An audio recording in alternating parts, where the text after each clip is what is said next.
नमस्कार दोस्तों, स्वागत है आपका मेरे चैनल कॉमिक्स लाइफ में। शुरू करते हैं तुलसी कॉमिक्स की एक और मज़ेदार कॉमिक्स 6 इंच का बौना। 6 इंच का बौना, कथा आबिद रिजवी, संपादन परमिला जैन, चित्र तक्षशिला।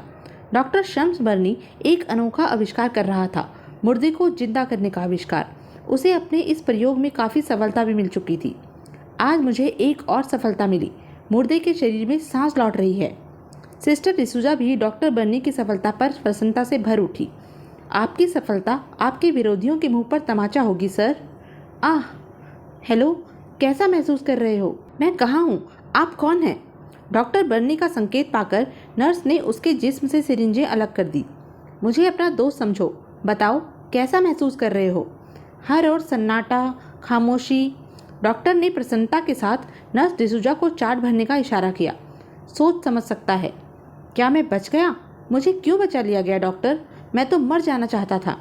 डॉक्टर ने उसकी बातों पर कोई ध्यान नहीं दिया। क्या तुम्हें भूख प्यास लग रही है? भूख प्यास? भूख और गरीबी के कारण ही तो मैं आत्महत्या के लिए मजबूर हुआ। दुनिया वालों को मुझ जैसों की कब ज़रूरत है? मैं जानना चाहता हूँ तुम्हें भूख लग रही है या नहीं। हाँ, पर क्या मुझ पर आत्महत्या का मुकदमा चला जाएगा डॉक्टर? यह दुनिया कितनी निर्दयी है। भूख, गरीबी और तंगी से अगर कोई मरना चाहे तो उसे मरने नहीं दिया जाता। इस बेचारे को क्या मालूम, उसने टेम्परेरी जिंदगी पाई है, डॉक्टर के तजुर्बे पर टिकी हुई जिंदगी। लेटे लेटे थक गए होंगे, उतरकर यहाँ मेरे पास आओ। उसने मेज के नीचे पैर उतारे ही थे कि खुद को निर्वस्त्र पाया। झट ऑपरेशन टेबल की चादर खींचकर कमर की गिर्द लपेट ली उसने। यह आभास भी जीवित। मेरे कपड़े कहाँ हैं? इसकी लावारिस लाश को तो ठीक से कफन भी नसीब न हुआ था। डॉक्टर साहब, मेरे कपड़े दूसरे कमरे में हैं। चलो मेरे साथ चलो, मुझे अपने बारे में बताओ। डॉक्टर की हमदर्दी पाकर उसने अपने बारे में बताना आरंभ किया। मेरा नाम शमशेर है। गरीब माँ बाप के घर जन्म लिया। 11 भाई बहनों में सबसे बड़ा। गरीबी से तंग आ गया तो नदी में कूदकर आत्महत्या कर बैठा। स्मरण शक्ति भी ठीक काम कर रही है। डॉक्टर बर्नी शमशेर के शव को कब्र से निकाल कर लाया था। अचानक, अरे, मेरा दिल बैठ रहा है डॉक्टर। मुझे कुछ अजीब सा महसूस हो रहा है। इसे भी ज़्यादा देर तक जिंदा नहीं रखा जा सका। अब तुम फिर मुर्दा हो गए शमशेर। यहाँ लाई गई पहले की लाशों की तरह इस लाश का भी नामो निशान मिटा देना चाहिए। एक गुप्त तहखाने में। Good bye Shamsher. Acid tank में लाश गोश्त हड्डी सहित 10 मिनट में गलकर पानी बन जाएगी। लाश ठिकाने लगाने के बाद, सर्जन पाशा, एक न एक दिन मैं तुम्हें अपनी योग्यताओं को स्वीकार करा कर ही रहूँगा। कुछ साल पहले डॉक्टर बर्नी सिविल हॉस्पिटल का माना हुआ सर्जन था। उसकी सफलता पर उसके सीनियर उससे चिढ़ने लगे थे। आज के इस ऑपरेशन की सफलता की खबर सुनकर चीफ सर्जन पाशा के सीने पर सांप लौट जाएगा एक दिन। यह प्रदेश के शिक्षा मंत्री SC देसाई के ऑपरेशन का चार्ट है। इसे मैंने काफ़ी मेहनत से तैयार किया है ताकि आप लोगों को मेरे अनुभव का लाभ मिल सके। अहंकार भरी भाषा। चीफ सर्जन पाशा ने महसूस किया कि डॉक्टर बर्नी उसकी बातों पर ध्यान नहीं दे रहा है। क्या बात है मिस्टर बर्नी, आप मेरी बातों में रुचि नहीं ले रहे हैं? मूर्खतापूर्ण बातों में मैं रुचि नहीं लिया करता। व्हाट? यह क्या बकवास है? मरीज से आपकी दुश्मनी तो नहीं चीफ? आप क्या कहना चाहते हो?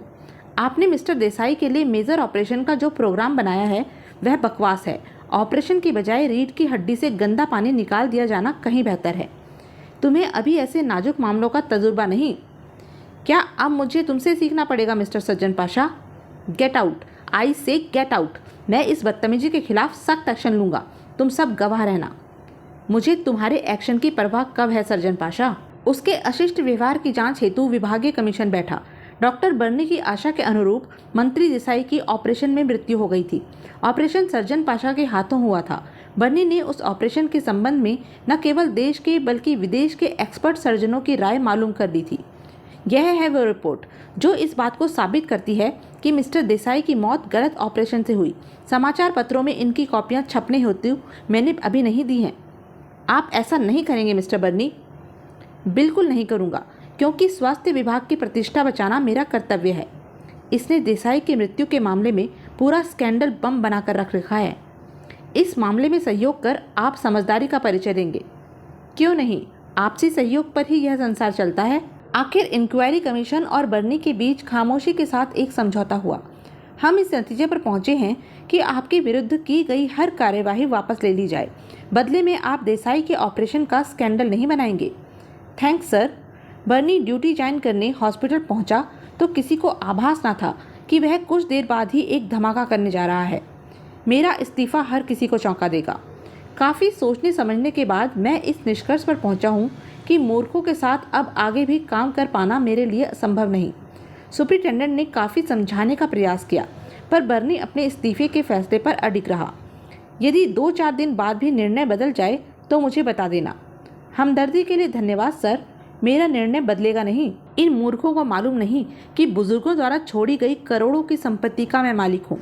वे नौकरी को बहुत बड़ी बात मान रहे हैं, जबकि मैं नौकरी अनुभव लाभ के लिए कर रहा था।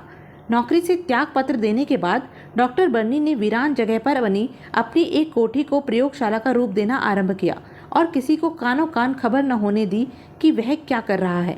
मृत शरीर को एटमी गर्मी से कुछ घंटों के लिए जीवित करने के तजुर्बे से मुझे आगे जाना है। जब लाश में कुछ देर या घंटे के लिए जान पड़ सकती है तो हमेशा के लिए क्यों नहीं। पिछले 5 वर्षों में करीब 1 दर्जन लाशों पर किया गया मेरा परीक्षण हर बार सफलता को आगे बढ़ाता रहा है। अब एक नई लाश के प्रबंध के लिए बाहर जाना होगा। वह उस दिन फिर मलंग के टीले के पास लाश लाने वालों की प्रतीक्षा कर रहा था। साथ में थी सिस्टर डिसूजा, जो डॉक्टर बर्नी की एकाकी दुनिया में उसकी नर्स, असिस्टेंट, हाउसकीपर, काफ़ी हद तक मित्र भी थी। शायद वे आ गए। आने वाली कार डॉक्टर बर्नी की कार के करीब आकर रुकी थी। कार से 2 व्यक्ति उतरकर लाश को डॉक्टर की डिक्की में रखने लगे थे। लाश बर्नी की कार में रख दी गई। यह लो, पूरी 10,000 की रकम बिज्जू भाई, गिनने की कोई आवश्यकता नहीं। लाश लाने वालों की कार चले जाने के बाद अब इस मेकअप की आवश्यकता नहीं। कोठी में पहुंचकर डॉक्टर बर्नी और सिस्टर डिसूजा ने लाश को ऑपरेशन टेबल पर लिटा दिया। खूब खाया पिया जिस्म है, पहलवान टाइप। सर, ये लो कॉफ़ी, पीकर फ्रेश हो ले। कुछ घंटों की कोशिशों के बाद डॉक्टर बर्नी उस नई लाश में भी प्राण डालने में सफल रहा। उस समय रात के 2 बज रहे थे। सिस्टर डिसूजा डॉक्टर के परामर्श अनुसार नींद का सुख लेने जा चुकी थी। पल पल की सफलता को देख डॉक्टर के शरीर में सुस्ती या नींद का अता पता न था। मैं कहाँ हूँ? हेलो, आप इसी दुनिया में हैं श्रीमान। तुम कौन? मैं डॉक्टर शम्स बर्नी हूँ। मैंने तुम्हें नई जिंदगी दी है। तभी उसे अपने नंगे होने का एहसास हुआ। डॉक्टर, मेरे कपड़े? पर डॉक्टर उसकी बात अनसुनी कर तेजी से चाट भरने में व्यस्त हो गया था।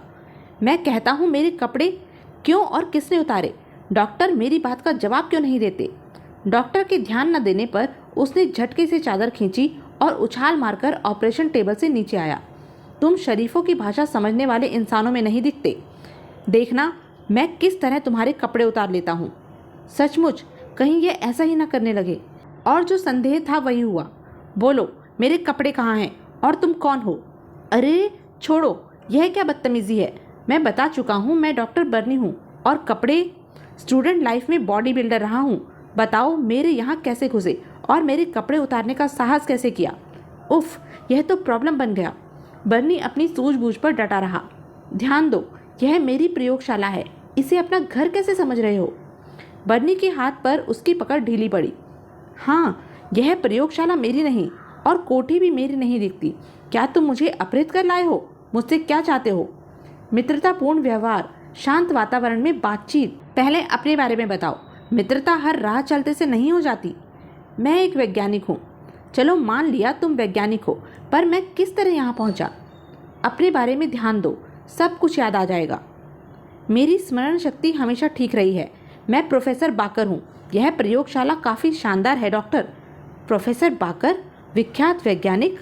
सिविल हॉस्पिटल में सर्विस के दिनों में उसने प्रोफेसर बाकर का नाम सुना था। अमेरिका की धरती पर भारतीय वैज्ञानिक प्रोफेसर बाकर का नाम खूब चमका था। रेडियो पर कल प्रोफेसर बाकर की मौत का संक्षिप्त समाचार सुना था। अवश्य ही मेरे आदमी आज उसी की लाश ले आए। आज से पहले क्या तुमने मेरा नाम नहीं सुना? आप विश्वविख्यात वैज्ञानिक हैं प्रोफेसर। रसायन शास्त्र को आपने नई दिशा दी है। आदमी समझदार हो, हमारी तुम्हारी मित्रता हो सकती है। अवश्य, पर क्या आप बताएंगे प्रोफेसर कि आपकी मृत्यु कैसे हुई? अच्छा मजाक कर लेते हो। मैं अच्छा भला तुम्हारे सामने खड़ा हूँ और तुम हो कि... व्यस्तता के कारण पिछले 2-3 दिनों का समाचार पत्र नहीं देख पाया। समाचार पत्रों में प्रोफेसर की मौत का विस्तार से समाचार छपा होगा। क्षमा करें प्रोफेसर, मैं अभी आया। कुछ देर बाद डॉक्टर बर्नी समाचार पत्र लाया जिनमें प्रोफेसर बाकर की दुर्घटना में मृत्यु का समाचार हेडलाइंस में छपा था। लोगों के शोक संदेश भी उसमें छपे थे।